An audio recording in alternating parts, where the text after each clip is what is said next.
en estos días, en este año donde se vienen las elecciones, donde estamos al borde de un DNU, en el medio de un paro universitario. Les voy a presentar a mi equipo y después les voy a contar los temas que vamos a abordar el día de hoy. Tenemos en primer lugar a la más joven, Solana Camaño. Bienvenida. Gracias, qué honor. Bueno, muy buenas tardes, contenta de estar acá, salvo por el hecho de que está jugando Tigre en este momento, el club de mis amores. Tenemos una fanática de Tigre, me parece que sos la más futbolera del equipo. Y me lo voy a perder, pero bueno. Bueno, estamos trabajando, vamos a trabajar para comunicar al país todas las novedades. También está Lourdes Arrieta con nosotros. Bienvenida, Lourdes, ¿cómo estás? ¿Qué tal? Un gusto. Bueno, muchísimas gracias por la invitación y gracias por hacerme parte también de Bravo. Para mí es un placer y espero poder aportar en lo poquito que pueda ayudar y colaborar con ustedes y con todos los televidentes. Gracias. Nunca es poquito el debate, Lourdes. Jimena Fuertes también, hincha aguerrida. Sí, de River, así que un beso a toda la familia Gallina, pero bueno, al margen de eso, muchísimas gracias por la bienvenida, muy contenta de estar acá con compañeras mujeres, que poco se ve eso en la tele, ¿no? Y profesionales, todas profesionales, quiero decirle, no ponemos los títulos abajo porque no entran. No entran. De todas. Micaela Camien, bienvenida. Bueno, muchísimas gracias, también muy contenta de estar formando parte de este panel. Necesitamos voces de mujeres entendiendo y pensando hoy la Argentina que está en llamas. Así que eso es lo que vamos a intentar acá, Las Bravas TV. Y por último, por el día de hoy, felicitas. Bonavita, bienvenida. ¿Cómo va, Carmen? Otra estrella gusto. de la televisión. Qué gusto, qué alegría encontrarte de nuevo, además, sí. Carmen, qué lindo. Sí. Qué alegría este canal, este nuevo canal, estas nuevas voces y este espacio con tantas compañeras valiosas. Y qué momento para empezar, ¿no? Qué momento del país, cuántos desafíos. Esta va a ser una semana realmente muy picante, no solo lo que va a pasar el miércoles, que creo que es a lo que vamos a estar atentas todas, y vamos a tratar de pensar un poco qué es lo que esperamos para este miércoles, para esta nueva movilización de jubilados, sino por algunos temas que tienen que ver con el día de hoy. Tenemos el paro universitario, seguimos siguiendo de cerca la situación de Bahía Blanca, la reaparición de Sergio Massa. Bueno, estos van a ser algunos de los temas que vamos a estar abordando, así que quédense del otro lado, le vamos a dedicar un rato largo a cada uno para pensarlos, para analizarlos y ver si podemos llegar juntos a algunas conclusiones. Si les parece bien, arrancamos sí, con la marcha de jubilados que sucedió el miércoles pasado. Ustedes saben, llenas de incidentes y de versiones y contraversiones, que dejó además un fotógrafo realmente muy malherido que está peleando por su vida en este momento, está internado. Hubo buenas noticias dentro de todo en las últimas horas y en los últimos días, pero sigue siendo una situación realmente muy complicada. Si les parece, vemos un informe y arrancamos con este primer tema.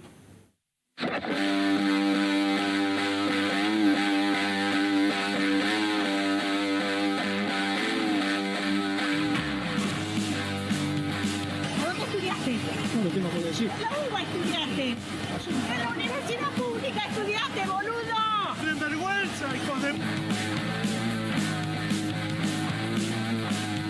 Nosotros tuvimos Malvinas, sin armas, cagados de hambre. Mirá cómo están vestidos.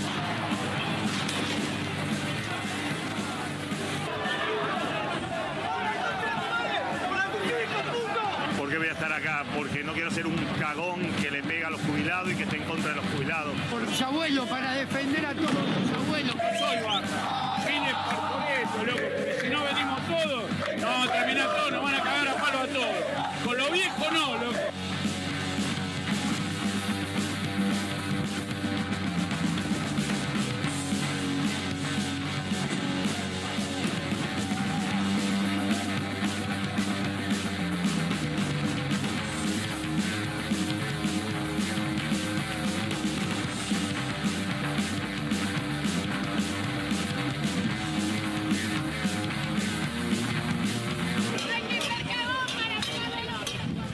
No tienen padre, no tienen abuelos, no tienen dignidad.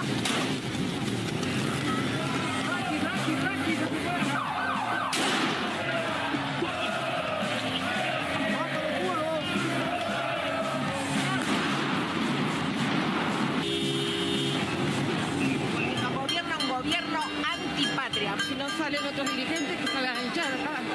Va a salir lo que puede. Las cosas pronto con se puede.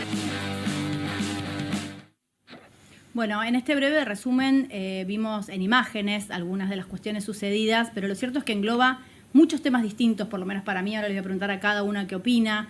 Tiene que ver con el reclamo genuino de los jubilados, tiene que ver con el uso de la violencia por parte del Estado, tiene que ver con si hubo o no hubo barras, si hubo o no hubo provocaciones. Me parece que engloba diferentes temas. Quiero saber con cuál de ellos se quedó cada una. ¿Arrancamos por Solana? Sí, lo primero que hay que reconocer es el enorme trabajo que hizo el mapa de la policía, que busca visibilizar casos de abuso policial y pudo reconstruir quién fue el que le disparó a Pablo Grillo, ¿no? El fotógrafo que en este momento se encuentra luchando por su vida. Fue el cabo Primero Guerrero, se pudo saber gracias a la enorme cantidad de material audiovisual y material fotográfico que envió la ciudadanía y el periodismo, y esto logró desmentir los dichos de Patricia Bullrich, que afirmaba que el disparo se realizó según los parámetros del protocolo, cuando en realidad fue un disparo de forma horizontal, Lo ¿no? sigue desmintiendo. Al día de hoy, digo, las versiones y los dichos de Patricia Bullrich han sido en todos los medios. Ella sigue afirmando que estas pericias, estas reconstrucciones que vimos todos nosotros en la televisión y en redes sociales no son oficiales y no muestran la realidad. Afirma tener otro tipo de imágenes, no las ha aportado por el momento. Sí, me parece que ese es uno de los puntos centrales, por lo menos de los que a mí más me llamó la atención, que es la cuestión de los dos relatos. Hay como... Estamos frente a dos historias. Está la historia, digamos, que sigue contando el gobierno y Patricia Bullrich con frases como: el gendarme tiró como tenía que tirar. Yo miré todos los videos y todos los gendarmes tiraron donde tenían que tirar. Yo todavía no tengo el parte médico. O sea, pone en duda, realmente a esta altura es una cuestión casi como cínica, bueno, pero ¿no? ahí es otro tema, por eso me parece que estamos en una que tiene que ver con la reconstrucción y si hubo o no hubo abusos por parte de la policía. La otra que tiene que ver con la cobertura y con lo que le llega a la sociedad. ¿Qué opina y qué vio la gente que está del otro lado? Si realmente se va a quedar con un relato o el otro. Son igual de contundentes, me parece a esta altura. No han encontrado un punto en común. Me parece que lo mismo pasa con la participación o no de barras. Si eran hinchas, eran manifestantes, eran barras, eran jubilados patoteros. Me parece que la versión oficial sigue sosteniendo la participación de barras a pesar de que no ha podido aportar pruebas. Yo no sé si son igual de contundentes los discursos, lo que hay es una disparidad de fuerzas, por eso decía, aplaudo que aparezcan señales como esta justamente, ¿no? Porque si uno va a los hechos concretos, a los datos concretos, me parece que hay una narrativa que es más contundente que la otra y que tiene que ver con lo que efectivamente sucedió. Digo, todas vimos el video de la reconstrucción y está muy claro cómo le dispararon directamente a Pablo Grilla. Pero no alcanza. Cómo se utilizaron a ver, pero por eso te digo, yo te entiendo lo que vos decís. Ahora, el video no alcanzó. No Pero alcanzó ¿a quién no le alcanza? Para que cambie el discurso del gobierno, para que se haga una revisión sobre el tema, Lo que pasa es que estamos viendo que el gobierno no va a cambiar su discurso. A pesar de la evidencia, va a seguir repitiendo un relato que no existe. Y vos sabés que permean muchos jóvenes también. Lo vemos en las aulas, digo, esta narrativa del gobierno de, bueno, empezaron los violentos y la policía tiene que defenderse como puede. Exactamente. Pero una cosa, hasta ahora Patricia Bullrich había dicho que Pablo Grillo estaba preso, que era militante kirchnerista y estaba detenido cuando estaba en el hospital siendo operado, luchando por su vida. Esas fueron las primeras versiones. Pero no se dijo. A hoy, digo, con todas las pruebas, sabiendo que Pablo Grillo está internado, sabiendo que recibió una herida mientras sacaba una foto, que ni siquiera era un manifestante, sino que era una persona que estaba trabajando, las versiones respecto de cómo sucedió ese hecho siguen siendo antagónicas y pareciera que la verdad o las imágenes no importan. ¿Lourdes? Sí, ese día prácticamente no pudimos salir hasta pasado las 7. Contale a la gente, vos estabas en el Congreso. Estaba en el Congreso, exactamente. Estábamos sesionando lo que fue para emplazar a que se empiece a tratar una comisión que investigue el caso de las CryptoGate. Y el caso, exactamente, el caso Libra. Y la realidad es que, en primer lugar, solidarizarme con la familia de Pablo Grillo y pedirle perdón como legisladora nacional por todo lo que ha pasado, porque también es parte de nuestra responsabilidad. Y pensar también que acá hay un discurso que va mucho más allá de una narrativa de cuento, que es quiénes son los buenos y quiénes son los malos, y los hacen enfrentar pobres contra pobres. Por un lado, los jubilados que tienen un reclamo justo y que vienen hace años, donde un sistema caído prácticamente, que solamente ha servido para parchear la realidad de los mismos, y por el otro lado tenés policías que no justifico la agresión, pero que lamentablemente a muchos los mandan a hacerlo, y tenés padres de familia, madres de familia que llegan a sus casas, que tienen que darle un beso a sus hijos, que no tienen contención psicológica, que no tienen contención psiquiátrica, que terminan explotadísimos y terminan volcando toda su bronca y toda su ira en este tipo de manifestaciones. Los llevan a un extremo tal, encima que les pagan pésimo, miserias, que fue un 5%, un 44.000 pesos nada más. Entonces les pagan miserias para que se enfrenten con los mismos hermanos. Entonces, ¿quién gana con todo esto? Me parece interesante lo que marcás, pero igual no están en igualdad de posiciones, ¿no? Digo, fue un operativo desproporcionado, la ministra tiene una responsabilidad política clara. Yo pensaba en el ex secretario de Seguridad de la Rúa, digo, que recibió una condena a 4 años de prisión por su responsabilidad en la represión del 2001. Digo, me parece que la ministra no debería estar tan tranquila y debería asumir su responsabilidad política. Si está tan tranquila. Yo quiero ver si la veía tranquila hoy, es verdad. Porque, digo, el relato, uno puede decir, es contundente hasta acá, pero me parece que esto lo hemos visto a grandes rasgos. Muchas veces en esta historia, ajuste, deuda externa, Fondo Monetario Internacional, hambre, jubilados y la pretensión de privatizar el sistema jubilatorio que termina siempre con represión. Y esto se cae. Hay una realidad que, en definitiva, me parece, le ocurre a todos y le ha ocurrido a los últimos gobiernos, que es billetera mata relato. Así que, o heladera mata relato, como quieras decirlo. Sí, o datos ¿no? matan relato, el trabajo de los colegas profesionales que lograron la reconstrucción de los hechos. No está todo dicho hasta la urna, me parece. Yo la sigo y lo entiendo y lo vi. Ahora, la sociedad en general, el tipo que está agobiado, como bien dice acá Lourdes, que trabaja todo el día, que vio un poquito de imágenes las que enganchó por Instagram o a través de redes sociales o un pedacito, ¿realmente se convenció de qué fue lo que sucedió?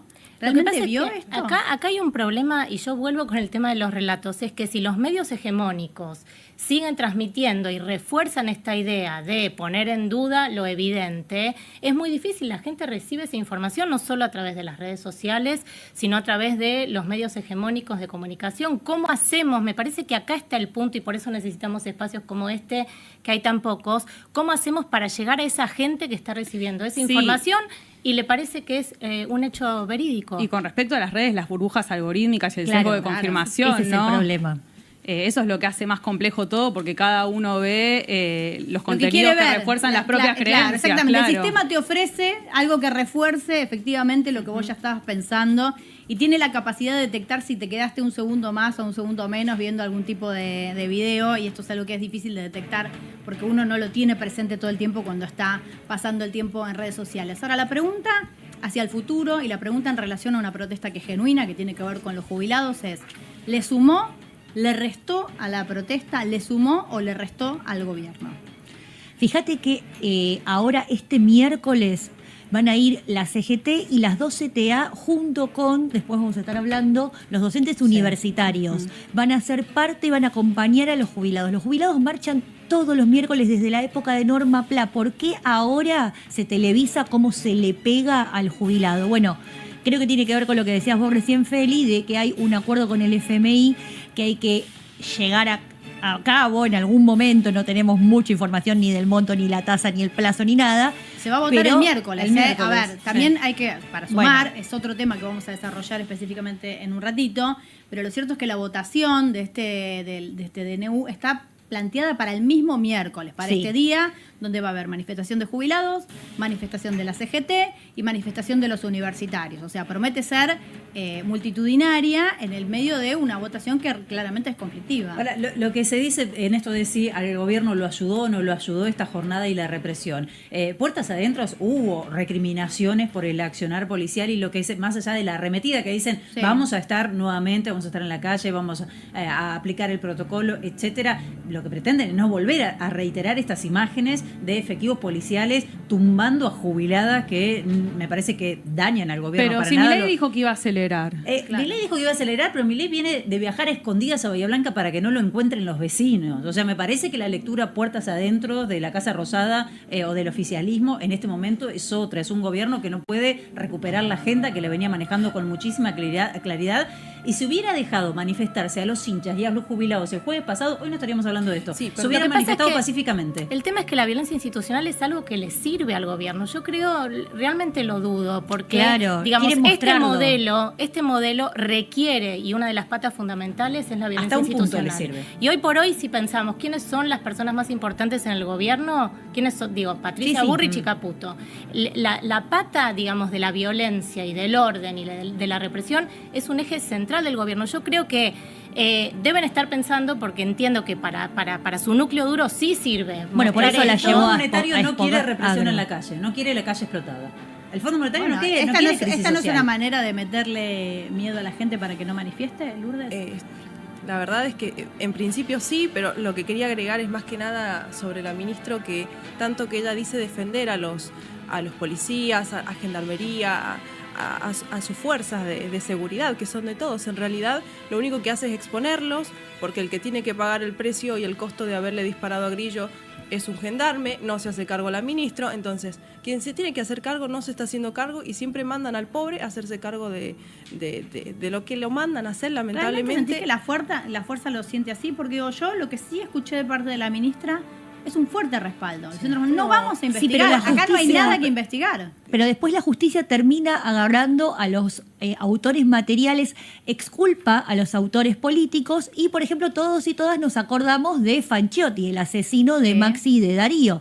Y no nos acordamos quién estaba de ministro ni de... Sabemos que estaba Dualde. Hay una diferencia. Hay un chivo expiatorio. Los ministros no reivindicaron la violencia en ese momento como está haciendo Patricia Bullrich en esta instancia. Yo creo que por eso Patricia Bullrich está dejando las manos, las huellas pegadas, porque acá, si el miércoles pasa algo, Patricia Bullrich está respaldando a ese accionar de las fuerzas y yo les puedo asegurar, y perdón, que las fuerzas, hoy por hoy, las fuerzas de seguridad, los suboficiales, los cuadros menores, no la apoyan a la ministra, porque encima que les pagan mal, los mandan a reprimir, los mandan a pelearse con sus propios hermanos, y también tienen abuelos, y también tienen familia, y realmente le están pasando mal. Me parece que igual es importante entender las diferencias que lo decía hace un rato Solana, que no es pobres contra pobres. Digo, hay algo que tiene que ver con la fuerza pública, la fuerza del Estado y el resto de la ciudadanía. Me parece que equiparar sería entrar en un error. Y algo más quería decir, que me parece que estamos en esto de si van a redoblar la violencia, estamos en un punto de quiebre.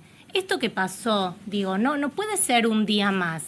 Y por un lado, rogamos que Pablo Grillo se recupere, pero ¿qué pasa si Pablo Grillo se muere? ¿Va a ser un muerto del Estado? Es que el mensaje es claro, perdón, pero ellos están diciendo, salís a manifestarte por tus derechos y podés terminar preso o muerto. Es sencillo.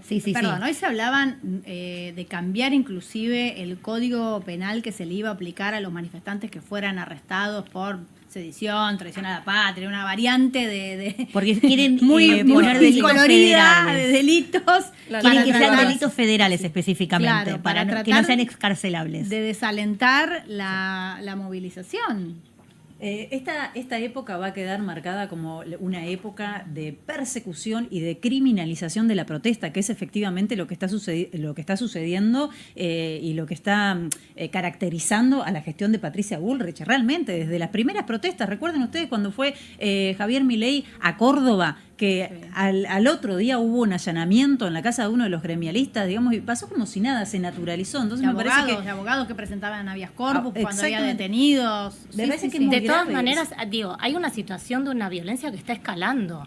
Está escalando, y cuánto se va a naturalizar y se va a seguir reproduciendo esta situación. Ahora, mucho se habla de que esto también le ha permitido al gobierno volver a controlar la agenda. Si bien entiendo que acá opinan mayoritariamente que esto no le suma, pero sí es una demostración de poder. Después de la nota fallida con Viale, en la que interrumpe el ministro para frenarla, después del escándalo Libra, después del escándalo de las valijas, después de un número de inflación que no acompaña, o por lo menos no es el esperado, porque si metemos la carne o sacamos la carne, pero lo cierto es que el número de inflación este mes no fue el que esperaban, no siguió bajando, es superior al anterior.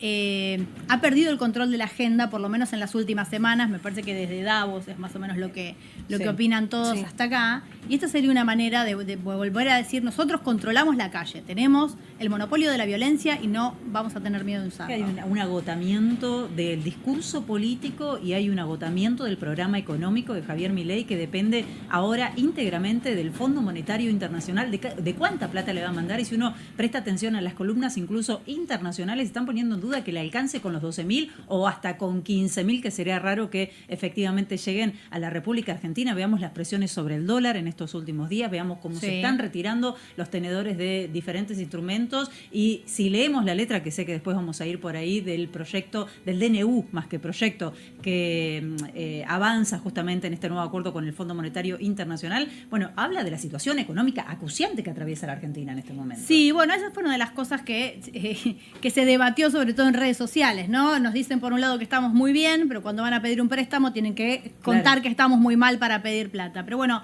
tratemos de pensar qué creen ustedes que interpretó la sociedad, no nosotras, no los periodistas, no los que vieron todos los videos. Digo, si realmente creen que esto va a despertar un compromiso más serio con los jubilados. Mi opinión personal es que estas marchas eran invisibles hasta este momento. Había habido este mismo nivel de crueldad y de violencia en miércoles anteriores.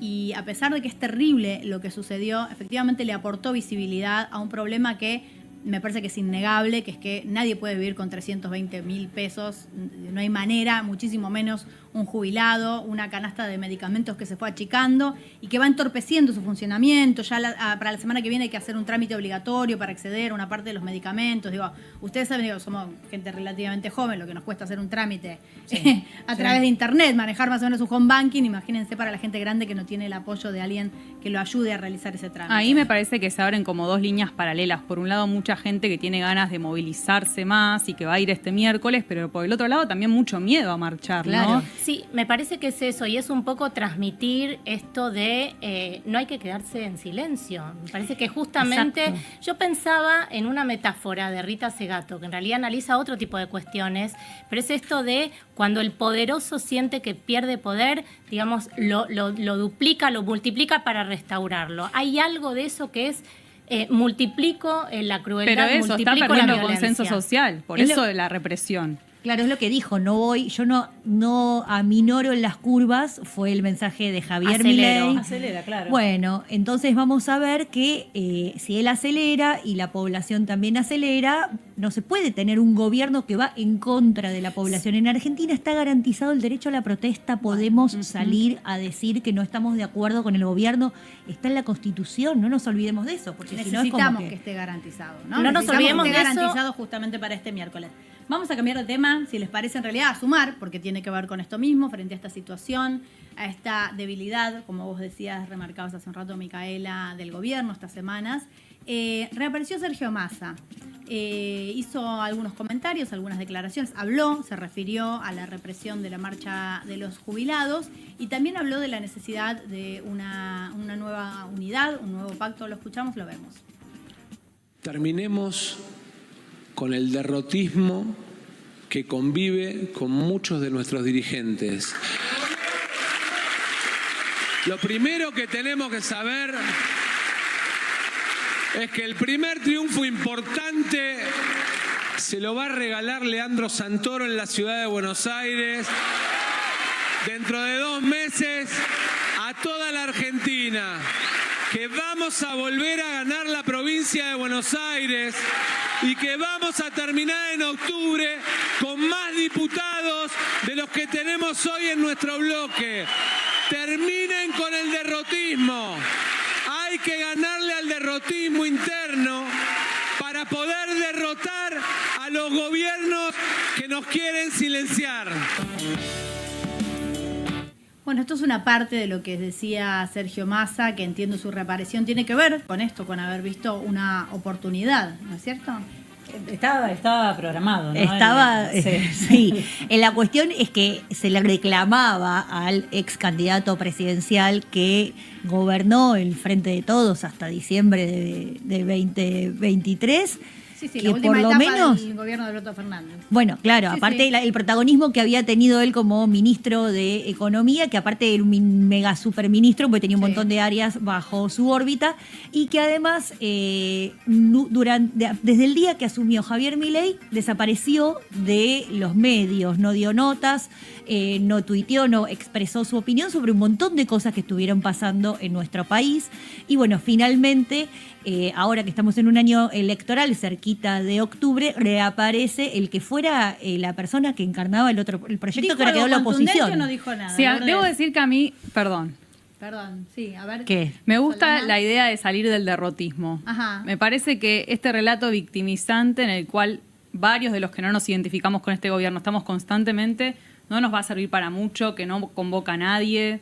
Sí, aparte hay como un periodo, ¿no? Se habla de un periodo del shock, bueno, Sí. y ya es momento de salir del derrotismo. Dijo una frase que también me pareció muy interesante en su discurso, que es, vayan a llorar al campito, o sea, vamos, es momento, y coincido que más allá de que estaba programado, y varias veces estábamos como esperando que apareciera, eligió un momento clave. Lo que pasa es que me parece que el campo popular, el peronismo, tiene que empezar a plantearse en serio cuál puede ser, primero, un programa, obviamente, electoral de frente a las elecciones. Digo, no es una pavada, más allá de que a muchos le puede parecer unanimidad ponerse a discutir cómo ir a las próximas elecciones. Fíjate si será una nimiedad que está por pasar por el Congreso, justamente, el acuerdo con el Fondo Monetario Internacional a través de un DNU, con que una de las cámaras lo acompañe, que cuentan con que diputados justamente lo acompañe. Bueno, listo, ya está, tiene el camino liberado. Quiero decir, se necesitan en el Congreso, bueno, quienes puedan pensar también en los laburantes, en los jubilados o en el futuro de la Argentina. Entonces me parece que ahí tiene un gran desafío el campo popular, sobre todo teniendo en cuenta que si Javier Milei hizo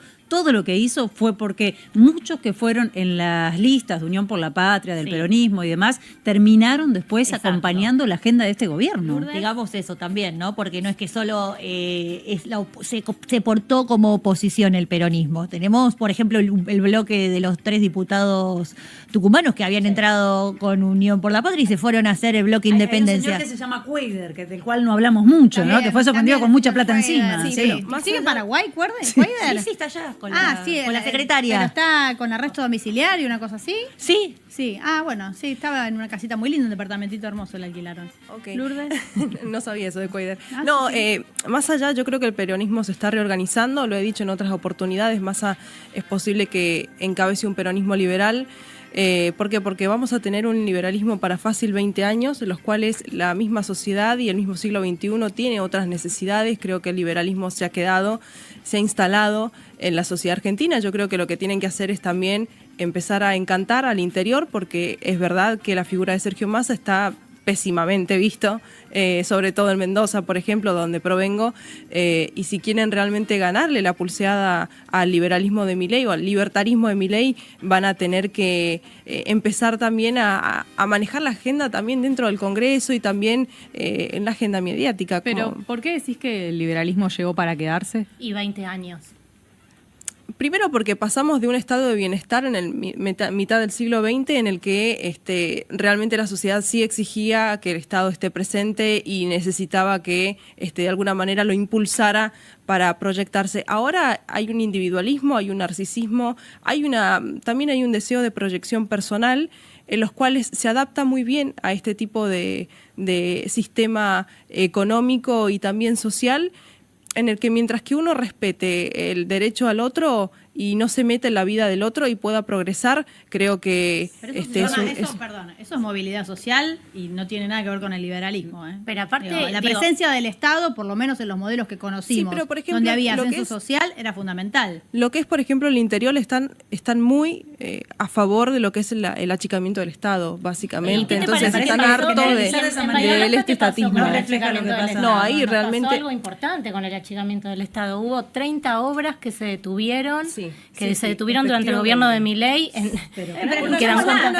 que escucharla a Lourdes, porque todo lo que pensamos algo distinto, nos comimos la curva, creyendo que todo el mundo creía que el Estado era fenomenal y que las jubilaciones eran importantes, que el aguinaldo estaba bien, que la investigación y el apoyo a la ciencia y las universidades nos parecían un derecho inalienable, y de repente pareció que no era tan importante este recorte. Escuchemos a ver qué tiene que decir Lourdes. Por un lado, sí, el Estado se tiene que hacer presente en cuanto a situaciones de vulnerabilidad, pero cuando ya hay un exceso de Estado en el que no te deja progresar, en el que te conformás con lo que te dan y nada más, y tampoco te impulsan a poder desarrollarte, ahí sí hay un exceso de Estado. Bueno, pero ahí es donde Cristina dice, construyamos nueva estatalidad. ¿Por qué no pensar en un nuevo Estado más eficiente? Pero ella fue parte En del tal Estado caso, un viejo, exceso de Estado es lo por que hizo ejemplo. Patricia Bullrich en la Eso sí es un protesta exceso de social Estado. los Me 90. parece que tenemos que pensar cuáles fueron las características del último gobierno de Alberto Fernández, que no me parece que fue un gobierno, digamos, que justamente esté a la altura de lo que le reclamaba ese electorado, ese laburante que había perdido mucho con Mauricio Macri y que después no vio colmadas sus expectativas, lo mismo con los jubilados, con el poder adquisitivo que fue cayendo. Yo Quiero me hago decir, una pregunta. ¿No es el triunfo, en todo caso, de la frase con la nuestra? Bueno, Sí. Porque digo, lo que quiero yo decir- escucho en lo que dice Lourdes es el tipo que labura, que también requiere del Estado, porque requiere de hospitales, requiere rutas, requiere transporte público. Sí, requiere que el semáforo ande. Bueno, un montón de cosas, tiene finalmente la sensación de que con su trabajo se está manteniendo alguna otros. situación que no corresponde. No importa si es corrupción, si es un vago, si es un necesitado, digo, da igual. Hay algo del discurso con la nuestra que, por lo que yo entiendo, lo que explica Lourdes, ha pregnado en la sociedad. Sí, pero a mí me interesaría discutir una cuestión. El peronismo en particular, el cristinismo, tiene muchos rasgos liberales. La ley de matrimonio igualitario es una ley liberal de derecho de proyecto de vida. La ley de género, de identidad de género, es una Sí, pero ley acá lo que manda es la liberal. economía, estamos hablando de Bueno, economía. pero no pensemos que el peronismo es puro corporativismo. No dije El yo. peronismo tiene mucho de, por ejemplo, el voto femenino. Más Está bien, liberal pero que estamos tratando darle de un derecho entender político. ¿Cuál es la demanda de la sociedad y qué entiende la sociedad por esa demanda? Porque si no, lo que tenemos es una discusión de nicho. ¿Entendés? Es como si, bueno, yo creo que el liberalismo es esto y le doy una definición académica, si querés, que podemos tener cualquiera de nosotras en un punto, pero no es lo que está recibiendo la sociedad. pero Bueno, la sociedad en realidad una de las cosas que estaba reclamando era que cesara la inflación. digo. Exacto. Ese era el Me gran parece- reclamo y que entendemos, y por muchos estudios, que lo que tiene que ver con la inflación también es traumático. Digo, una inflación Claro. como la que teníamos, el tema es, ¿alcanza con esta inflación que por otro lado tampoco está pudiendo controlar? Sí, porque, por ejemplo, los impuestos están altísimos, porque vos tenés que pagarle el impuesto a las ganancias a los gobernadores para que sigan subsistiendo y sigan haciendo alguna que otra obra pública, porque desde Nación no le financian una sola, o le dan a algunos que son aliados y a otros no, y después empiezan a transar en el Congreso para que le aprueben las leyes, por ejemplo. Bienes personales lo bajaron. Ese impuesto que pagan los más ricos lo bajaron. Y el IVA que pagamos todos cada vez que vamos a comprar al almacén del barrio sigue siendo el 21%. Exactamente. Entonces, y los yo vuelvo impuestos al están tema del altísimos para nosotros que somos laburantes hormiguitas. Para los de arriba no están altísimos. Yo vuelvo que ya pasamos por acá, esto de la gente quiere liberalismo, individualismo, 20 años más. Ya pasamos por acá. Me parece que vivimos los 90, ¿qué más individualismo Pero que los fíjate 90? que tenemos que no quedó. Un quiebre en el año 2003, que me parece que fue un quiebre muy importante con la llegada de Néstor Kirchner, que la mayoría no esperaba lo que finalmente sucedió, que fue una recuperación del empleo, una recuperación en la calidad de vida, sí, la presencia del Estado y la vuelta de la discusión política. ¿Qué quiero decir con esto? Que no, lo que está sucediendo ahora, a mí la verdad no me trae la certeza de que la gente quiere esto y lo quiere 20 años más. Yo veo mucho malestar y me parece que esto es una situación que se puede modificar de un momento a otro. Yo no veo en Bahía Blanca gente pidiendo más individualismo y menos Estado. Pero sin embargo Al ganó en contrario. Bahía Blanca. Sin Sin embargo, embargo, los no, y números, ahora- digo, cuando vino la tragedia, no, Sí. a ver, yo de ninguna manera podría juzgar la desesperación Sí. de alguien que atraviesa la tragedia de lo que le sucedió No, no, a no, Bahía claro, Blanca, no. ¿no es cierto? Ahora, las urnas dicen otra cosa. Las urnas dijeron otra cosa. A ver, no hay Pero dudas quiero de decir, que... pero puede cambiar eso, es dinámico. Sí. Bueno, Hasta porque ahora. aparte una cosa es decir algo y otra cosa es vivir a mi ley. No es lo mismo decirlo que vivirlo. Y no hay dudas de que el suelo social se está moviendo hacia una subjetividad más neoliberal, individualista, ¿no? Pero bueno, creo que también es contracíclico, que es contradictorio. En América Latina tenemos gobiernos populares que están retomando Total. el poder, que eso, que no es tajante. Pero bueno, la pregunta, volviendo a lo de Sergio Massa, es qué relato, qué propuesta política va a tener la oposición, ¿no? Para hablar con este nuevo sujeto que tal vez sí descree bastante del Estado, que tiene nuevos reclamos, que piensa más en sí mismo. Muchas veces no le dio respuesta el Estado cuando vos vas a una salita o vas a un hospital en distintas provincias del país y ves que no hay insumos, que los laburantes están sobrepasados. Sí, o que tenés que ir a las 4 de la mañana para pedir un turno, por más que te lo den, o sea, finalmente tu tiempo. Pero ahora, ¿cómo está esa situación? ¿Está mejor?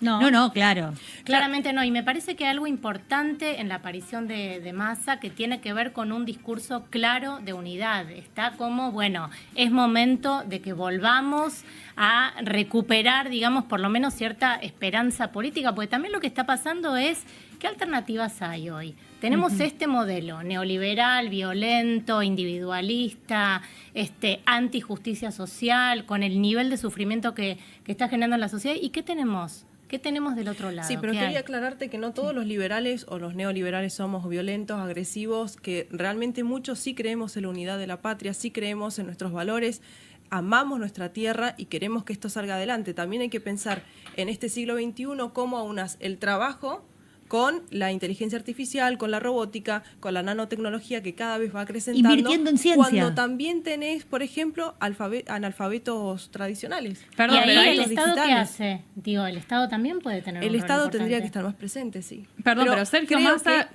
dijo algo en torno a eso, de que hay que capacitar en los barrios populares de la militancia, en lo que es el nuevo mundo del trabajo, robótica, inteligencia artificial. Yo no creo que se resuelvan los problemas del mercado de trabajo con formación, es solo una pequeña parte de todo lo que hay que hacer. Pero me parece interesante que el peronismo profundice su reflexión en torno a los cambios del mundo de trabajo, porque ya no estamos en esa sociedad productiva industrial que pensó Perón, ¿no? Lourdes, te hago una pregunta, porque digo, lo que yo entiendo de lo que vos querés aclarar también es que libertario no es lo mismo que liberal. Digo, que es una diferencia quizás muy sutil, que todavía no hemos ahondado, por lo menos en este programa, y no sé si se ha dado el debate en general, suena medio técnico y aburrido, pero bueno, vos hablas de... Porque digo, hay muchos liberales y conservadores que se han despegado de este modelo. Así es. Sí, en mi caso, por ejemplo, a ver, por un lado tenés los libertarios que son, la mayoría son antiestado prácticamente, y los liberales que seguimos una corriente filosófica, social y económica basada en siglo XVII con John Locke, que es el primero que planteaba, por ejemplo, el minarquismo, que quería decir que el Estado en el contrato social tenía que hacerse cargo de la educación, de la salud y de la seguridad, partir de esa base. Y bueno, de ahí se van agregando otros niveles de liberalismo, de los cuales, bueno, por un lado creíamos en la figura de Javier de que iba a achicar este Estado, pero al fin y al cabo lo que está haciendo es, lamentablemente, y espero que esté a tiempo, de no destruirlo. Más allá de esto, digo, en el actual escenario que tenemos y la retirada del Estado, que efectivamente con la cantidad de despidos y con el vaciamiento de tantos organismos públicos, lo que estamos comprobando una vez más en carne propia es que cuando el Estado se retira, quedan los grandes jugadores, que son cada vez más grandes los grupos económicos, que sacan ventaja de esto, digamos. No es cierto que todos tenemos un mismo punto de partida y que podemos hacer nuestra vida y tener el trabajo ideal y que nos puede ir bien. Claro, la diferencia entre igualdad y equidad. ¿No, la situación está de tal manera que es injusta, el punto de partida es injusto. Sí, teniendo en cuenta que recién hablaba de un analfabeto tradicional que no tiene las mismas oportunidades que un chico que puede estudiar en una universidad privada, por ejemplo. Entonces, bueno, ahí sí hay que ver cómo puedes salvar... ¿Por qué privada? Por ejemplo, en una universidad privada que pueda estudiar. Y un chico por suerte en nuestro país todavía la universidad pública sigue siendo de las mejores. Sí, bueno, pero de todas maneras hay que decir que no todo el mundo llega a la universidad por más que no tenga una gran acceso. Ir a la universidad es caro, aunque no tengas que pagar una cuota. Y perdón, yo me recibí en una universidad privada y sin embargo apoyo a la universidad pública y les costó a mis viejos y a mí un montón poder solventar la universidad privada. Claro. Bueno, que se retire el Estado también es que vuelva el brote de sarampión, ¿no? También, sí. Y que los porque si no queda muy abstracto, pero estamos ahora con un brote del siglo pasado. ¿Cómo puede ser? Estamos en el siglo XXI, estamos peleando con enfermedades que ya se habían desterrado. El Instituto del Cáncer están desfinanciando. ¿A vos te parece que, lo dijo Cristalina Georgieva, en Argentina va a haber dolor? Esa mujer usó la palabra dolor para definir nuestro país y está viendo. En futuro, es en presente, ¿no? En la Argentina está viendo mucho dolor. Estas cosas que suceden, y suceden en este momento, en esta Argentina, del mismo modo que los jubilados, suceden hace más de un año, no vienen despertando tampoco la movilización social ni el repudio. Por el miedo. Yo vuelvo el miedo apareció ahora, la represión fenomenal apareció ahora. Pero digo, no. El miedo apareció en la ley Bases cuando después de la marcha detuvieron a 30 personas que las llevaron a una cárcel común y la tuvieron durante días. Sí. A una señora trabajadora de casas particulares que fue con su banderita de Argentina sola. Entonces, después de ahí, no salís más porque se habían comido 2 movilizaciones megamasivas como las universitarias y estaba saliendo la gente suelta, como se dice, no organizada. Recordemos que incluso Mirta Legrand, cuando recién asumió este gobierno, dijo, yo tengo miedo de opinar. Hay mucha gente que tiene incluso miedo de postear, de opinar en las redes sociales, no solo en los medios públicos, porque después sufren el escarnio de los trolls que dicen cualquier cosa, que se meten con su familia, que los exponen, y no todos están dispuestos a pasar por esa situación. Sí, pensaba en casos, de artistas que también tienen, todo el ataque contra Lali y la dificultad de poder hablar. Hace muy poquitos días apareció Fito Páez, que venía estando bastante en silencio en relación a esto, que dijo, no se puede ni tener un día de feliz cumpleaños en este contexto de desolación, de intemperie. Por eso, más que libertarismo, a mí me parece que tenemos que empezar a utilizar la palabra autoritarismo, que me parece que es lo que más está definiendo a lo que vemos, sobre todo en estas últimas semanas de gobierno de Javier Milei. Pasamos a otro tema, así vamos abarcando todo por lo menos lo de este día, que es un montón. Hoy hay paro en las universidades nacionales, hay un paro que tiene que ver con el ajuste, con el recorte presupuestario. Estuve leyendo algunos números que se publicaron respecto de la caída de los salarios, y no solo de los salarios, sino con todo lo que tiene que ver con el mantenimiento de las universidades. Recién, Lourdes, hablábamos de la importancia de la educación y sobre todo, me parece, del prestigio que han conservado, a pesar de todo y a pesar de estos embates, las universidades públicas de nuestro país. Sí, el sistema universitario viene sufriendo un desfinanciamiento y una caída presupuestaria del 26,2% para este año con respecto a 2024. Y si hablamos de salarios docentes, registran una pérdida del 25% con respecto a noviembre de 2023. De nuevo, dato mata relato. Sí, y dato con la fuente SINDEC y la Oficina Nacional de Presupuesto, son datos oficiales. Ahora, yo entiendo que esta cuestión se intentó combatir con el concepto de que las universidades estaban llenas de extranjeros, que están llenas de gente que puede pagar, para tratar de entender cómo se llega a esta medida sin que la sociedad de alguna manera lo refleje en la calle. Hubo una marcha universitaria, yo la recuerdo, fue multitudinaria. Dos. En paz, sin ningún incidente hasta donde yo recuerdo. Sí, esa marcha no la reprimieron. Pero de hecho no se tradujo en ninguna medida de recomposición salarial. Recordemos que lo que argumentó el gobierno a la hora de atacar los presupuestos universitarios fue la falta de auditorías, ¿no? Sí. Se subieron a eso como sucedió con otros organismos públicos a la hora de recortar los presupuestos. Y lo cual, la verdad que es otra mentira. Hablábamos recién de la narrativa, porque el 95% del presupuesto de las universidades lo están destinando a la masa salarial. Claro. Y esa información la tiene el gobierno nacional. Así que no hay tanto misterio en los números de las universidades. Perdón, pasa que también vos vas a la universidad pública, y ves los ascensores que no andan, tenés que subir por las escaleras, una persona discapacitada que quiere subir. ¿A qué universidad? Depende. Por ejemplo, pasa que a veces también, no sé, los baños están destruidos, suele pasar. Yo creo que también hay que pensar, y fue parte del discurso en los que también voté en contra del veto al financiamiento universitario, fue justamente pensar en que ese dinero que realmente vaya a los estudiantes, que realmente vayan a los profesores, a los docentes, porque también quedan en pocos, en un rector o un segundo de un rector que hace algún negocio. Pero hay una auditoría, no consta, no sé, a ver, yo te entiendo lo que vos decís, pero no consta en ningún lado que haya habido desviamiento de fondos en las universidades públicas. Esto que vos decís, que lo que no se puso en los baños se puso en otro lado. No se está poniendo en los baños ni en los salarios, no está el dinero, no y en alcanza. todo caso tiene que haber alguna denuncia judicial que conduzca esa inquietud, porque una de las cosas que también está pasando en las universidades, que como yo soy docente universitaria en la Universidad de San Martín, Y ahí lo que pasa, y ya lo veo en un montón de otros lados también, es que los docentes se van porque no pueden mantener a su familia con ese salario. Entonces se empiezan a cerrar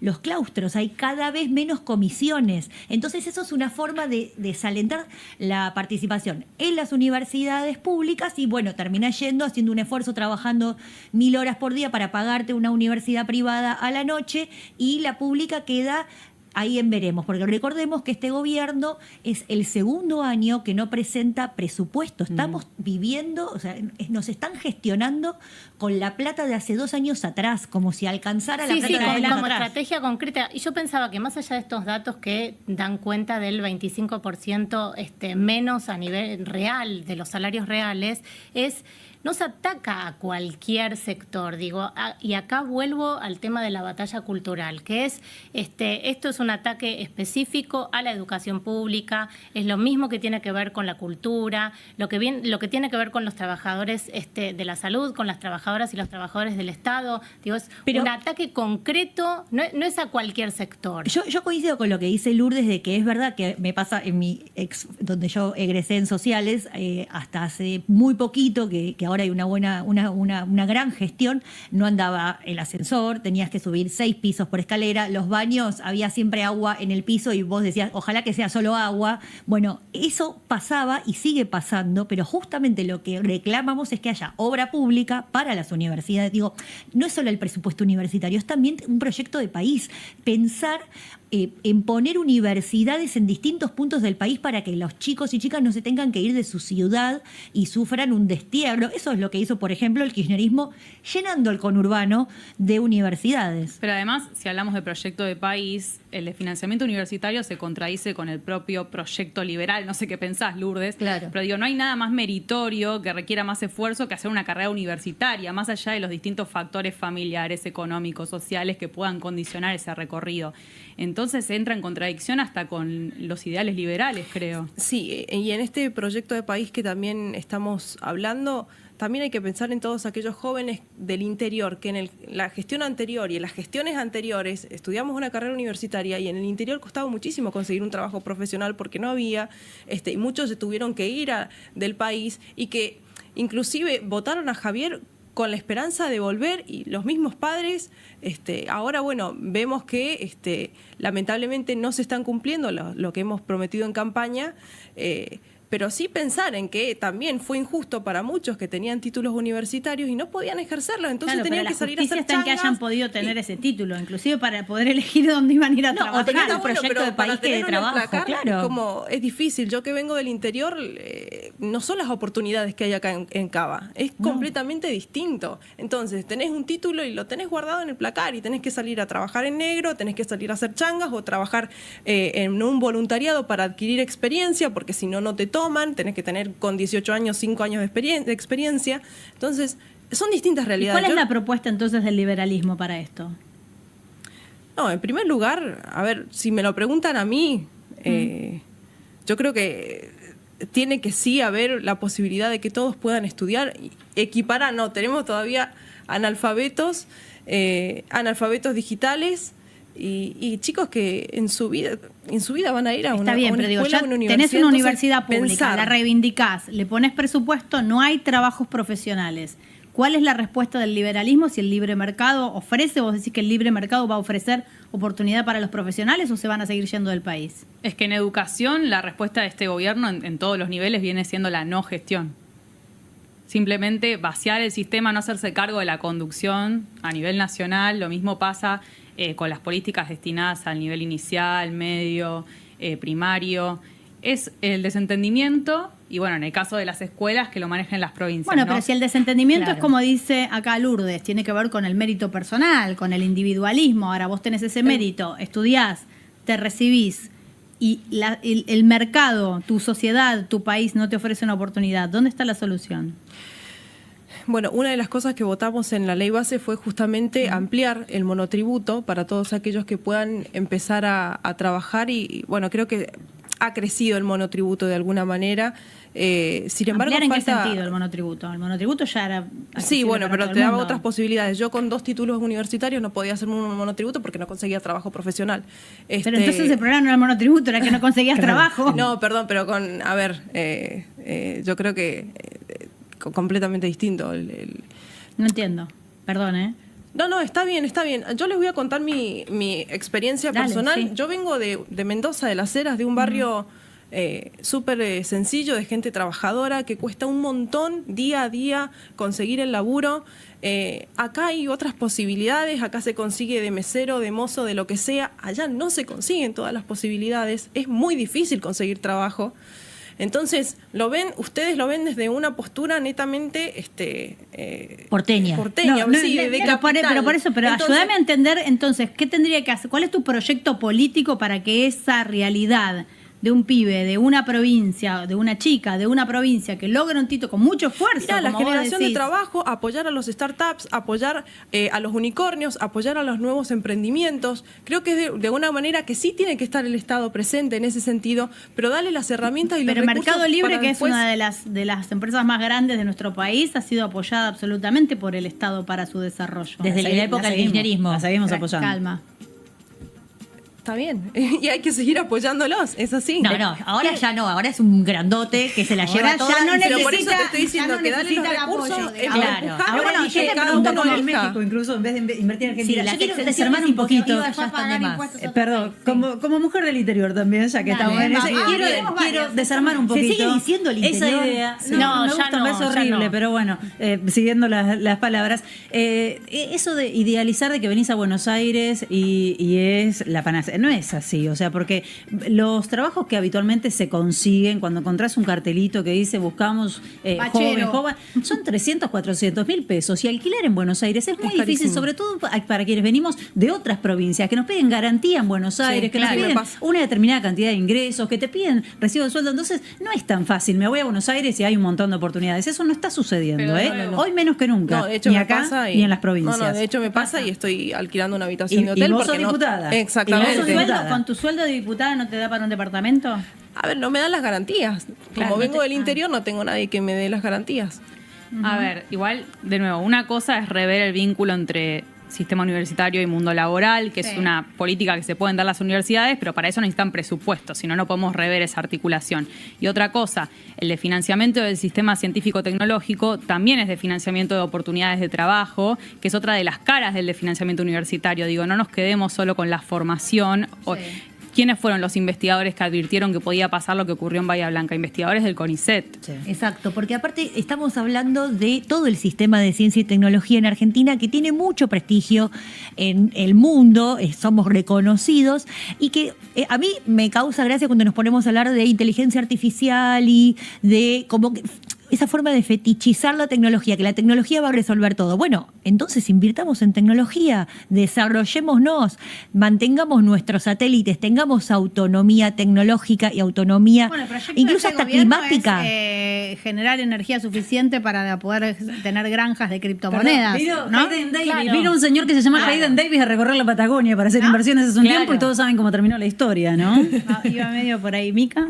Sí, pensaba que además dentro del recorte presupuestario y lo que está pasando con la Universidad de Buenos Aires es el sistema de becas. Digo, estamos hablando de un Estado que se corre y además, digo, porque si no ponemos el foco solamente, estamos poniendo el foco solamente en la cuestión salarial, pero no es solo eso, es también la cuestión de la infraestructura y el sistema de becas. ¿Cómo hacemos hoy para que, cuánto sale, digo, viajar a la universidad? Comprar los apuntes. Y bueno, las becas Progresar fueron eliminadas. Y teniendo en cuenta que el 48% de los estudiantes, digo, a contramano lo que dijo Milei, de que a la universidad van los hijos de los ricos, el 48% está en condiciones de pobreza, ¿no? Entonces, con más razón. Y son primera generación. Sí, me parece que son diferentes maneras de encarar esta cuestión. A mí me preocupa muchísimo algo que se habló aquí, que tiene que ver con mantener la excelencia de las universidades nacionales.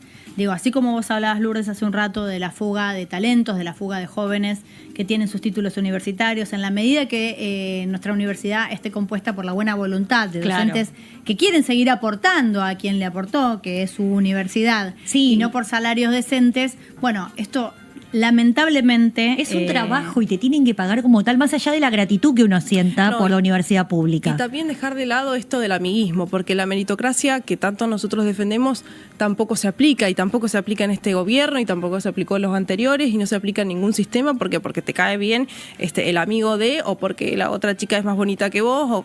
Entonces, la meritocracia al fin y al cabo, y por eso también es una de las cuestiones de las que muchos no consiguen trabajo, porque tampoco se los tiene en cuenta en sus talentos. Sí, yo también pensaba en una cuestión de dignidad, porque realmente el docente que va a la universidad pública con todo su compromiso, porque lo que van como resquebrajando es esto, como hay algo que tiene que ver con la dignidad humana, con la justicia, con lo que se hace día a día, digamos, con el compromiso con el propio trabajo, que esto también afecta, no es solamente el bolsillo, hay algo que afecta también a ese nivel. Con respecto al bolsillo, un docente que es auxiliar de primera con una dedicación simple gana un salario de 268.000 pesos bruto, digo, por empezar a hablar. Claro, bajo la línea de la pobreza. No, pensaba mientras las escuchaba en la cuestión de las jerarquías, ¿no? Cómo las universidades nacionales, a pesar de todo esto que estamos contando, siguen estando y siguen apareciendo rankings mundiales en donde aparecen las universidades nacionales de Argentina entre las mejores, y cómo también a los docentes de las universidades nacionales, Jim, estás al lado mío, así que o chicas me pueden corregir, también te da jerarquía ser docente de una universidad nacional. Por suerte todavía sí. Todavía. ¿Vamos a una tanda? Dale, Sí, ¿querés cerrar algo? No, sí, estaba recordando cómo pasó bastante desapercibido con tanto lío. Apareció la figura de Javier Milei promocionando una beca en una universidad privada de un amigo de Javier Milei, y hablando de jerarquía, cómo de jerarquiza eso también la figura del presidente, ¿no? Que venía de una criptoestafa y de repente aparece promocionando una beca en una universidad privada. Un curso le falta, un curso de respirar. Ahí nomás. Vamos a una tanda, ¿les parece? Y seguimos charlando.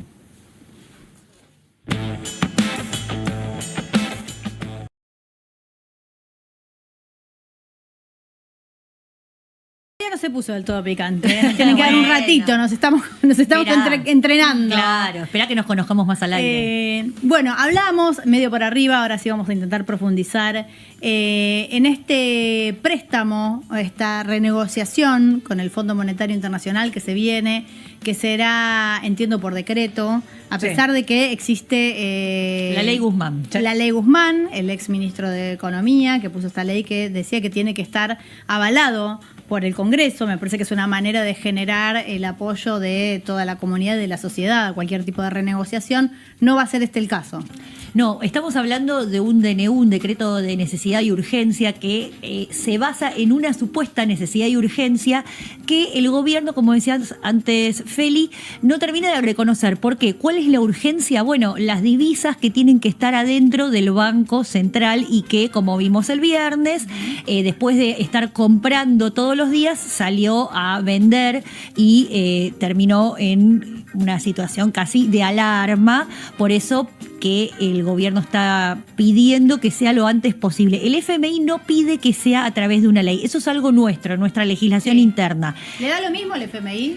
Ellos quieren que haya legitimidad. Con decreto, con... Bueno, 2018, Macri no necesitó nada y nosotros nos enteramos a posteriori, nos enteramos después de que lo había hecho. O sea, pasó de largo. 2022. Claro. Exacto, para la ley de sostenimiento de deuda. Exacto. El Fondo Monetario siempre sugiere que cuando menos conflictividad social y más acompañamiento político exista, siempre lo remarca, incluso a la hora de renegociar. Exacto. Durante el gobierno de Alberto Fernández también lo hizo. Ahora, el tema es ¿qué tan dramática es la situación económica que atraviesa la Argentina? Si vos escuchás al oficialismo, estamos bárbaros, está fantástico. Ahí ahora, tenemos si la plata. vos lees la letra del DNU, la verdad que no estamos tan bien. Ahora les voy a citar un fragmento. El crédito tendrá un plazo a 10 años hasta 2035 y se cancelará a partir de mediados del 2029. Se extienden un poco los plazos de este nuevo préstamo, que no es un préstamo porque no va a generar deuda. Esta fue la explicación. No, está bien. Del oficialismo. Volvemos con el doble Lourdes me hace guiño. ¿Qué opinás, Lourdes? No, sigue siendo endeudamiento. Lo que llama la atención es que en el DNU que presenta el Ejecutivo, justamente, mientras que una de las cámaras lo ratifique, se va a aprobar, pero es un formalismo. En realidad las justificaciones del mismo es si lo aprueba o no lo aprueba el Congreso, lo mismo se va a pedir, a solicitar este endeudamiento. Llama la atención que no se nos tenga en cuenta. Yo creo que más que nada este tipo de envío, de enviar este DNU al Congreso va a ser un circo para hacer trabajar a las ratas que tanto habla el presidente, más que darnos la posibilidad de acompañar o no, elegir o no el financiamiento. Es más, no dice ni siquiera los montos hacia qué específicamente. Exactamente. Es un decreto que no incluye la letra chica, no se puede saber los detalles, que es algo que había pedido Milei en su momento cuando él tuvo que votar, que quería saber la letra chica. Y votó en contra cuando leyó la letra chica, que hoy impide y por leer a los que tienen que avalar este DNU. Y por otro lado había salido a criticar y a decir que en realidad era un rescate electoral, que no estaba de acuerdo. ¿Qué será ahora si no es un rescate electoral? Y por otro lado, y vuelvo al tema del relato y que nos traten como infantes, que es sí, pero es que es así, porque nos dicen una cosa y sucede otra, que es ¿por qué, digamos, si en realidad no necesitamos, por qué estamos pidiendo? ¿Quién va a pedir un préstamo si no lo necesita? ¿Y si no viene, qué hacemos, Lourdes?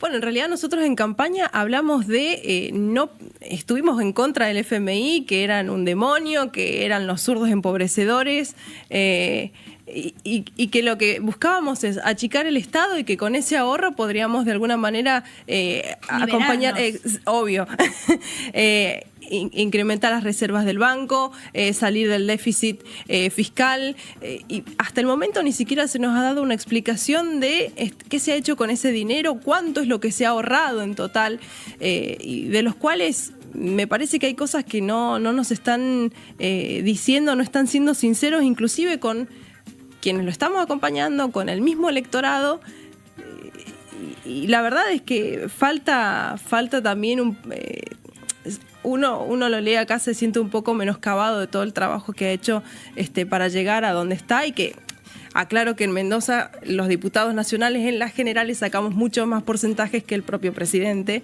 porque la recaminamos a la calle, pero sin embargo cuando uno lee los argumentos, los fundamentos del DNU, es ¿me acompañás, sos bueno? ¿No me acompañás, sos malo? No te voy a decir específicamente qué tipo de herramientas voy a utilizar, solamente el endeudamiento. Obediencia. Te piden que bajes la cabeza y votes sin mirar, a ciegas. Exacto. Y Javier en su momento se opuso. Entonces, es ilógico pensar, ¿no? En liberales, libertarios que quieren apoyar a la en esto de, como dice Lourdes, si quienes lo siguen sienten que no hay sinceridad, ¿qué le queda al resto de la sociedad? Lo que me parece que se vendió como un especialista en crecimiento con dinero y sin dinero, ¿no? Y terminó incluyendo al Toto Caputo, que los que tenemos un poquito de memoria, recordaremos lo que fue el gobierno de Mauricio Macri con el mismo Caputo, diciendo que solamente iban a pedirle dinero al Fondo Monetario Internacional, que no era una urgencia,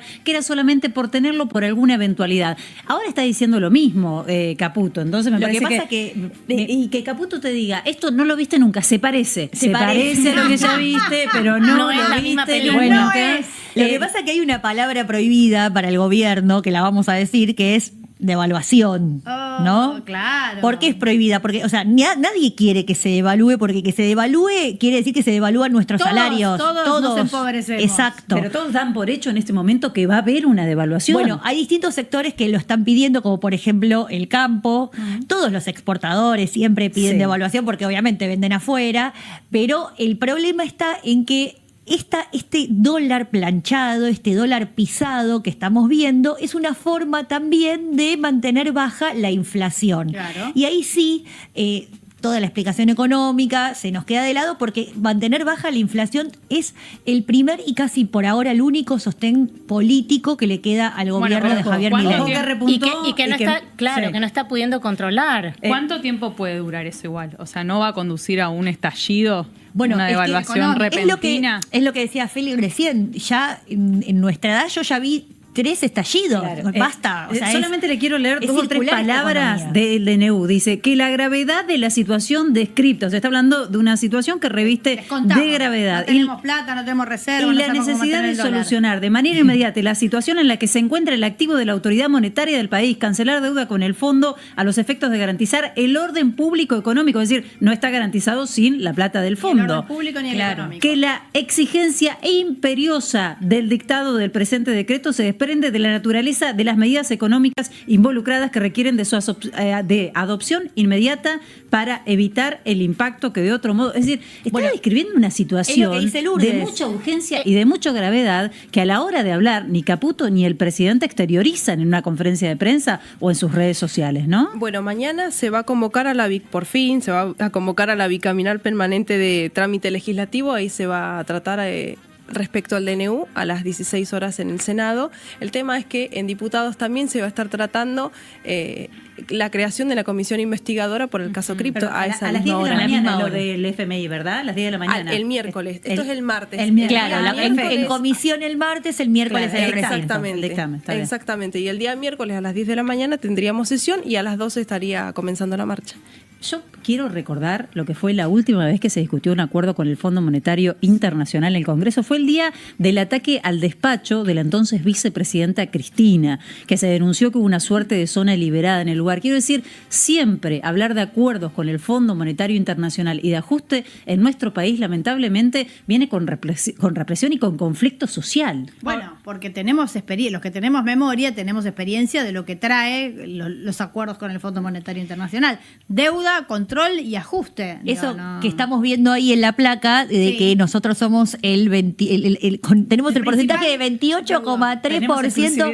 Exacto, de toda la cartera de deudores del Fondo Monetario. También nos hace pensar de que el fondo en algún punto no quiere que Argentina vuelva a estallar. ¿Por qué? Porque ellos también tienen lío político para ser educada el primer día adentro del Fondo Monetario. Recordemos que Christine Lagarde salió eyectada. Está bien, es gente que vive de la burocracia de los organismos, terminó muy bien ubicada, pero después de darle casi 55.000 millones de dólares a un país que tiene una cuota de 0, piquito. O sea, Estados Unidos tiene el 16% de la cuota dentro del fondo. Nosotros tenemos menos de 0. Y a nosotros nos dieron semejante préstamo. Bueno, es un préstamo político. ¿Por qué? Por eso Milei va a Estados Unidos, le lleva la motosierra a Elon Musk, se saluda con Trump. Trump es muy probable que le haga pulgar para arriba con Milei y diga, sí, a Argentina la apoyamos porque tiene un alineamiento político, sobre todo geopolítico. Déjame decirla. Dígala. Está el gobierno relativizando o abandonando el Tratado de Libre Comercio con Estados Unidos, lo cual me parece que amerita justamente una lectura en términos geopolíticos, porque muchos vienen señalando, analistas internacionales, que la supuesta amistad o alineamiento de Milei con Donald Trump no está siendo muy fructífera para la Argentina. Eso fue una idea de Milei. Nunca estuvo en Estados Unidos. Están dando la marcha atrás y posibilidad. hablando con el Mercosur y con Brasil y demás, ¿no? Lo que pasa es que él había salido a anunciar este posible tratado y desde Estados Unidos no se planteó lo mismo. Otra vez es como un relato, nos cuentan otra historia. Estamos como... Ahora, sí. Algo que no estamos mencionando es por qué el tratamiento vía DNU tiene aceptación, por ejemplo, de la coalición cívica. ¿No? ¿Qué pasa? Digo, ¿qué pasa con los otros espacios políticos? Porque no es solo la libertad avanza. No, ¿Y no cuál sé. es la teoría? Yo Entiendo que es para mantener cierta estabilidad. Eso te iba a decir. Esa es la Hace- explicación. eso es lo que dijo había Carrió. hace un tiempo, en otro gobierno, no importa cuál o en qué momento del país, alguien de la CGT decía, le pegamos con esta y lo sostenemos con esta, ¿no? Claro. Es como, un poco lo alineamos, pero lo cuidamos para que no se desmorone el gobierno, ¿no? Es un poco eso lo que está haciendo Hemos naturalizado una cuestión en estos últimos meses que casi que ridícula, que escuchás a diputados y senadores diciendo está muy mal y te tiran un argumento Sí, después muy votan- rico de y porque después está muy votan mal, otra cosa, pero claro. lo voy a acompañar. Bueno, Sí. más o menos con el Fondo Monetario Internacional, Lilita Carrió hace poquito salió a criticar hace un par de días, Dijo, pero dijo, Carolina vamos a Milei es la acompañar, cajera. porque si lo acompañamos a Alberto Fernández y a Guzmán con su acuerdo con el fondo, ¿por qué no acompañaríamos en este momento a Javier Milei? Bueno, por ahí porque no nos hizo leer la letra chica, ¿no? Sería un argumento hermoso. Bueno, porque el tema es acompañar, aunque no haya lectura ni condiciones. No se sabe cuál es el arreglo, pero hay que acompañar. No es lo que opina Pasa que, Lourdes, pasa que el DNU es claro, no te van a decir específicamente, solamente lo acompañás y nada más, y que esa competencia es netamente del presidente, saber específicamente qué herramientas va a utilizar para endeudarse. Y entonces, en este sentido, ¿para qué se hace pasar por las cámaras? Igual van a tener que todos acompañar. Penal en este momento el presidente por el DNU, porque se supone que están obligados justamente por esta ley que recién mencionábamos a pasarlo por el Congreso. El gobierno se ataja y dice, yo lo estoy pasando por el Congreso, pero lo hace a través de un DNU, y el DNU solamente requiere la aprobación de una de las cámaras para no perder, ya está vigente. La aprobación de una de las cámaras lo ratifica, digamos. Ahora, si mandaban, que era la manera correcta, un proyecto, tenía que pasar por la Cámara Baja, por la Cámara Alta y discutirse. Claro, el problema del proyecto no es solo la aprobación, es el debate. Claro. Están diciendo que no te van a abrir el contenido, no te van a abrir la letra chica. Y además, es muy claro en sus argumentos la urgencia de este préstamo. No hay tiempo de debatir. Y al mismo tiempo es la contradicción permanente, porque se habla de urgencia, se habla de gravedad, pero en teoría está todo muy bien. La macroeconomía está funcionando bien. Pero fíjense que esta urgencia también va por la necesidad de llegar a octubre con una economía dentro de todo estable. En el interior está como esa cierta esperanza de decir, bueno, espero un poquito más, un poquito. Acá en Buenos Aires explota todo en Cava, pero lo que es el interior están esperando un poquito más. Si la economía reapunta, le va bien y logran aprobar este endeudamiento, y es probable que también ganen las elecciones en octubre. Pero ¿por qué repuntaría una economía si todos los dólares que están ingresando al Banco Central, digo, el blanqueo, el pateo para adelante del pago de las importaciones, que son esos famosos papelitos del BOPREAL, ¿por qué va a repuntar si en realidad lo que se está haciendo, y de hecho el mismo gobierno lo admite cuando le dice al campo, bueno, hagan carry trade? ¿Qué es carry trade? Es venir a hacer valorización financiera dentro del país, a hacer la guita acá adentro. Timba, me encanta, sintetiza. Y después la sacás. ¿Por qué va a repuntar si no es guita que viene a la inversión productiva? Porque ¿sabés qué pasa? El problema es qué pasa con la gente que vota. Cuando vos hablas de carry trade, cuando vos hablas de la reserva del Banco Central, vos tiras números que son inimaginables para el 70% de la población. ¿Cuánto lugar ocupa esa guita?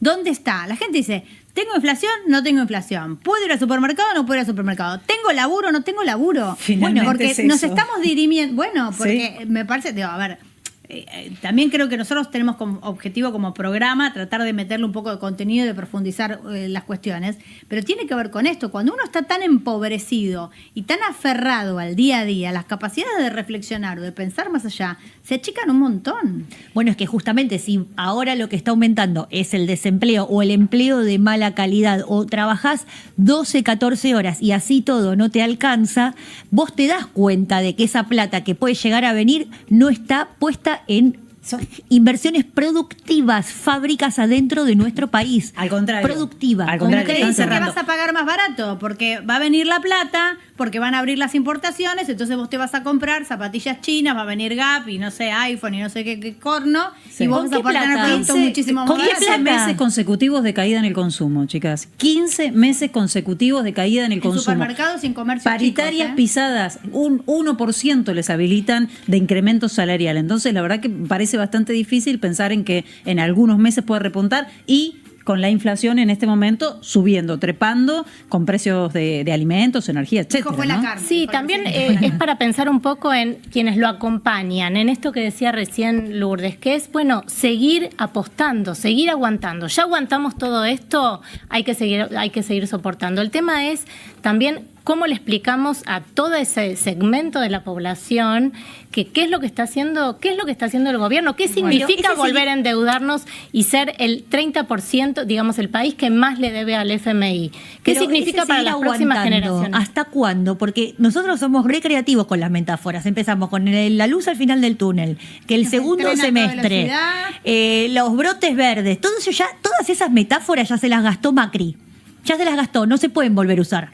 Lo que pasa es que ¿Cuánto me vamos a parece que aguantar? el núcleo que votó a Milei, que votó este modelo, sí quería un cambio. O sea, Sí. dijo, ahora quiero algo Totalmente. distinto. Y realmente sabía que estaba cometiendo alguna situación de riesgo, porque no era votar a cualquiera. Milei contaba un montón de todo lo que está haciendo. Me gusta lo que contaba en decís. la campaña. Pensemos en eso. Digo, ¿cuánto tardas en asumir que perdiste? En dejar de perder. En Yo me desilusionarte. acuerdo hace muchos años, no importa quién, una nota, un empresario que decía que su mayor aprendizaje en las empresas es aprender a dejar de perder. A veces cuando vos perdiste, te aferrás y seguís perdiendo porque crees que en algún momento vas a repuntar. Entonces el mejor aprendizaje para una empresa es dejar de perder. Es decir, perdí hasta acá, esto no va, tomo otro rumbo, hago otra cosa o la cierro, ¿no? ¿Cuánto tardamos las personas, los ciudadanos argentinos, que venimos absolutamente cascoteados y desilusionados Sí. desde ya hace muchísimos años, como decía, con el fin de la movilidad social, con salarios que no alcanzan, en soltar esta última esperanza, en dejar de perder, en abandonar esta ilusión? Porque lo que te queda es la ilusión de que es un distinto, de que las cosas van a ser diferentes. Pero al votante, ¿no? Que pedía que se planche la inflación y un dólar barato, ¿no le cierra esta parte del modelo? Porque en ese sentido sí dio respuesta al gobierno de Javier Milei. ¿Alcanza? Volvemos a la misma pregunta. ¿Alcanza con que la inflación esté planchada, que igual está Ahí. sostenida? Bueno, está bien, pero teníamos una inflación. hay muchos a ver, cuestionamientos chicos, Pero la igual, y inflación además- era desquiciante en Pero, Argentina, era claro. insoportable tener que pensar cada vez que ibas a comprar algo que lo que habías comprado la semana pasada ya sabías que no iba a salir lo mismo, o el comerciante que tenía que hablar con proveedores que nunca le podías dar un número certero. Es desquiciante la inflación. Y el peronismo fue inflacionario. Eso hay que eso reconocerlo.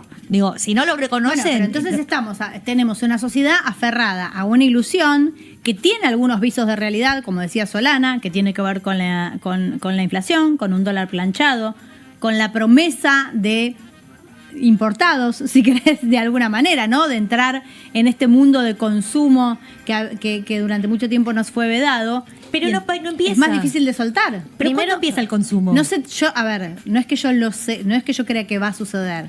Lo que trato de que pensemos es qué es lo que se nos pasa como sociedad por la mente. Porque uno no llega acá de casualidad, ni porque somos tontos, ni porque no lo vimos. Digo, hay efectivamente algún gancho, hay algún lugar donde prende y pregna este discurso. Primero me parece que hay que entender que casi la mitad de la población argentina no votó esto, ¿no? Porque estamos hablando como si, Bueno, pero ¿qué le pasó a la 56%. Sí, pero bueno, hay un porcentaje importante que no votó este modelo. El otro porcentaje, que es el que tenemos que pensar, que está el núcleo duro que votó a Milei, y después hay todo un segmento que con tal de no votar a Massa, se fue para el otro costado. Ese segmento, digo, más allá de que tenga la inflación controlada, ¿cuánto más va a aguantar vivir con el riesgo de que maten a un fotógrafo porque va a acompañar a una marcha de jubilados?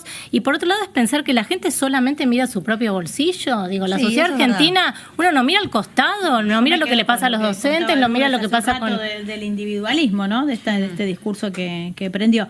Vamos a seguir charlando, Lourdes. ok. Vamos a seguir charlando. Tengo una información de ultimísimo momento. Le incumbe específicamente un integrante de este panel. Tigre va 0-0 en Bueno.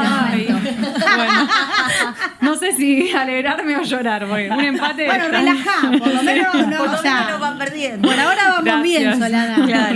Estaba ansiosa con el tema del resultado, que si bien la veíamos bastante concentrada con los temas de actualidad, me parece que merecía saberlo. Te lo pido, por favor, cantar un gol, así terminamos bien. Esperemos que sí. Vamos a una tanda, ¿les parece? Y seguimos conversando.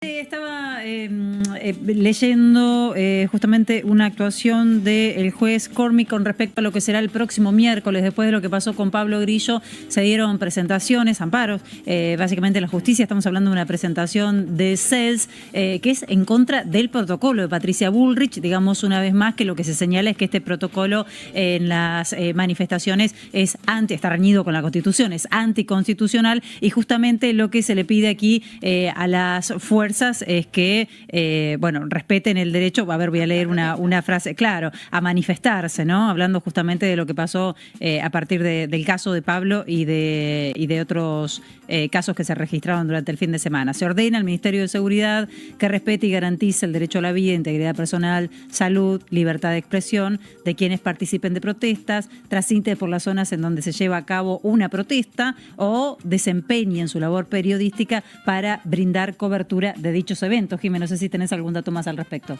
No, lo mismo, digo, va a estar la justicia vigilando el accionar de las fuerzas de seguridad que van a estar monitoreando la manifestación. Sí, monitoreando sin drones. Vieron que otra de las acciones es prohibieron los drones. Porque dieron mucha información los drones. No, están prohibidos en los alrededores para el día de la marcha. De acá creo que hasta el mes de junio. Puede ser. Sí. Bueno, los drones, claro, fueron esclarecedores para saber qué había pasado con Pablo. Para la información, por eso mismo los prohibieron. Si no hubiéramos tenido esa imagen, ustedes imaginen que Bullrich salió a decir que estaba detenido cuando él ya estaba internado por entrar al quirófano. Digo, no me asombraría que tienen alguna versión como, lo escuchamos, ¿no? ¿Qué estaba haciendo en ese lugar? Estaba sacando una foto. Además tenía información de Pablo Grillo antes de tiempo.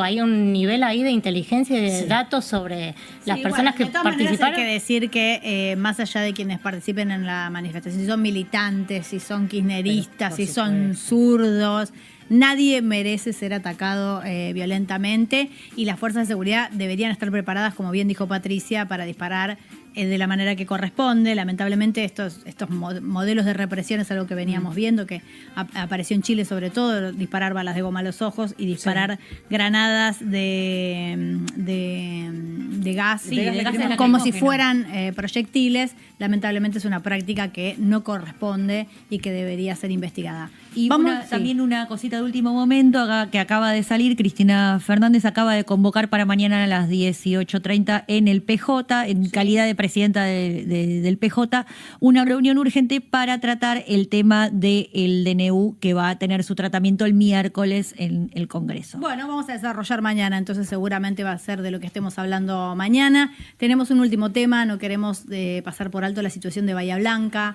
Ustedes saben que fue una tragedia enorme esta inundación, que hoy hubo alerta meteorológica, que se suspendieron los transportes públicos, que la población quedó aterrorizada realmente después de lo sucedido allí, que ha sido, por suerte, gratamente, la solidaridad de todo el pueblo, muy, muy importante, ¿no? El envío de alimentos, colchones, artículos de limpieza, porque ahora tocaba reconstruir, pero lo cierto es que hoy fue un día realmente muy, muy triste y muy complejo, ¿no? Porque después de una situación tan tremenda quedan secuelas. Claro, el alerta nuevamente genera miedo. Hay gente que todavía no recuperó y que le falta un montón para recuperar su hogar, para recuperar sus pertenencias. Lamentablemente todavía se está buscando a estas dos hermanitas, así que imaginemos en ese clima que se emita una alerta que llevó a suspender las clases y a suspender diferentes servicios, genera mucho pánico. No es menor el tema de la atención psicológica que muchos vecinos y vecinas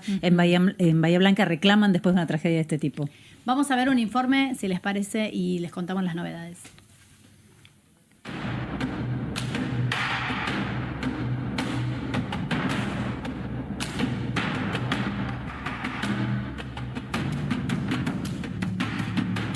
...120 camiones, 80 camionetas, 60 patrulleros, 10 ambulancias, 40 máquinas viales. Está el responsable de vialidad provincial también, 3 helicópteros, un avión sanitario.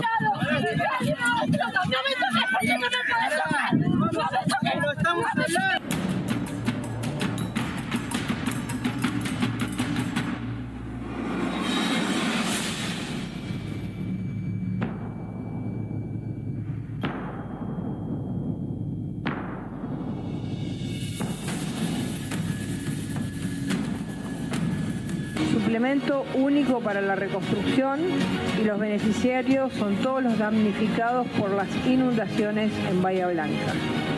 Hemos podido tener la disposición de un fondo total de 200.000 millones de pesos. Un requerimiento de los daños estimados, la verdad que es difícil de hacer.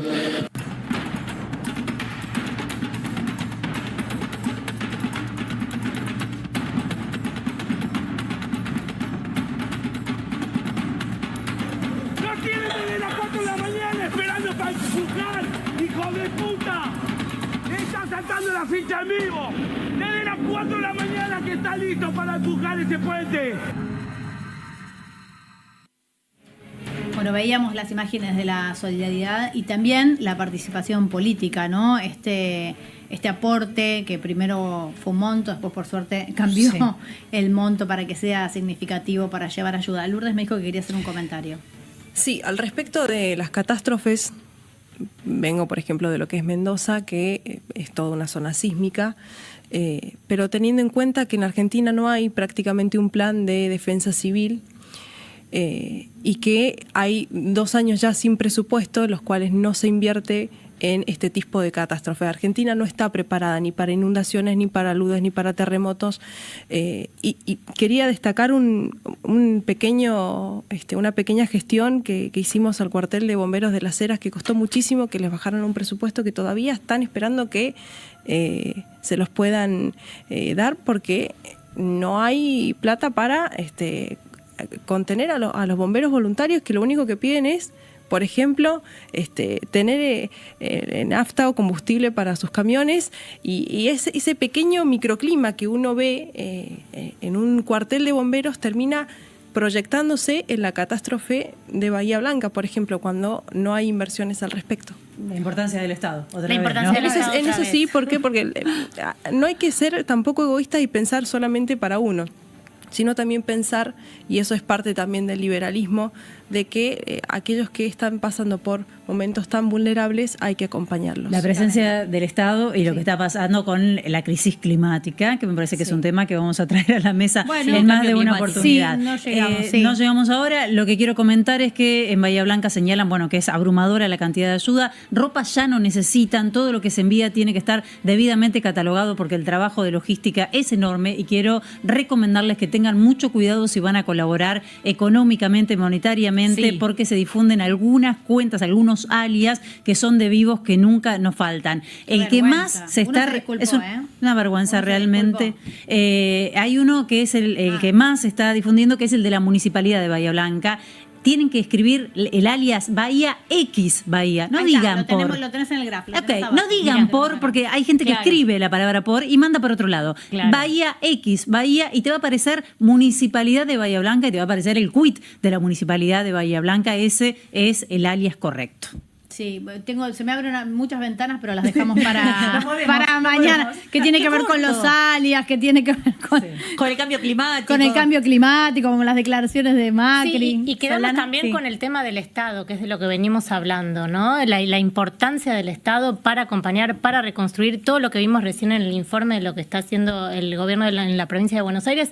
Necesitamos del Estado. Sí, tenerlo presente, teniendo en cuenta que la espuma en el abordaje mediático va a bajar, pero la gente va a seguir necesitando del Estado y de la comunidad organizada. Y del cuidado de los humedales, porque esto va a seguir. Y de la obra pública es una forma de lidiar con las consecuencias. Ahora, para prevenirlo realmente hace falta humedales, y el gobierno peronista lo prometió y no lo cumplió. Y ciencia, ¿no? De lo que hablábamos al principio cuando hablábamos de universidad, de inversión estatal.